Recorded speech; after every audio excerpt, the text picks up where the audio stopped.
Officers are being shot on the job. Just last Wednesday, officers were shot during a traffic stop in Decatur, Illinois, when a SWAT team was executing a warrant in Philly, and when a domestic disturbance turned into an ambush in Bristol, Connecticut. That's 8 cops shot in just one day in the United States. The Fraternal Order of Police says 252 officers have been shot in the first 9 months of this year. 50 of them, 50, did not survive.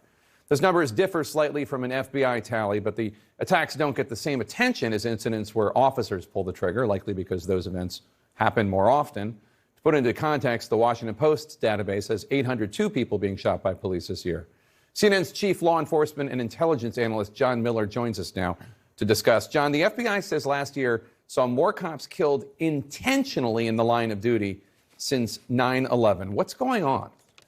Well, that has been the subject of a lot of debate and questioning within law enforcement and even the FBI. I mean, if you look at 293 in 2019, 312 cops shot and or killed in 2020, 346 in 21, you see that number climbing each year. I mean, this year it would be up a high percentage if the numbers stay on track as we pass 252.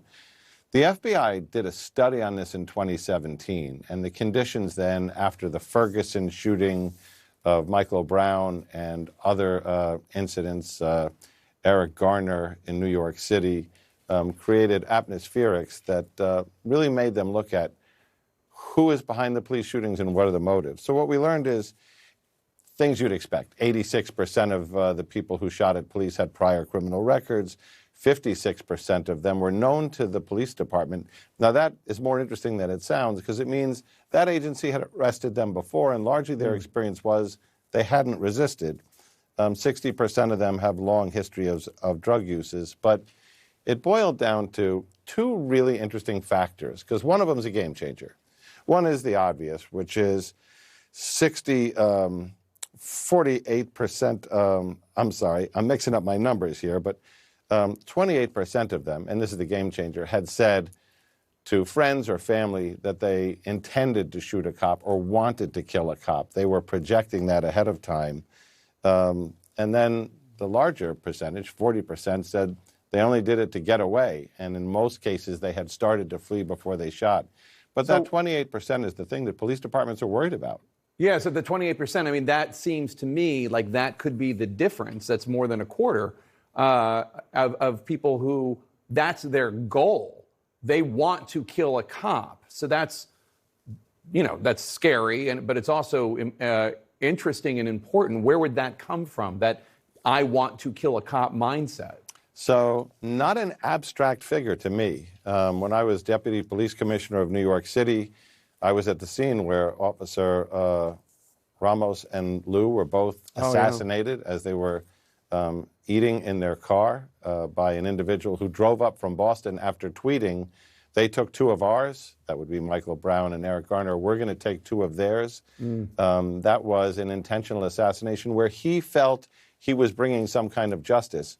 If you fast forward to January of last year, we had Officer Jason Rivera and Wilbert Mora. That was another individual who texted a friend right before, the police are on the way, it's going down. He planned to kill them before they got there.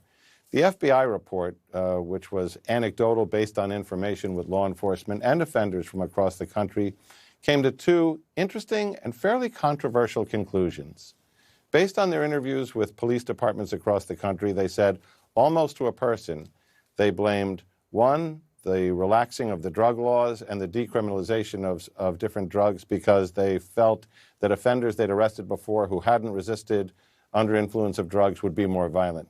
Number 2, the anti-police sentiment was driving that 28%, and that these were factors that came out of social media and mainstream media after a police shooting where people were hearing a one-sided narrative and they felt they needed to do something to bring revenge. John Miller, thank you so much. Appreciate your time, sir. Good to see you again.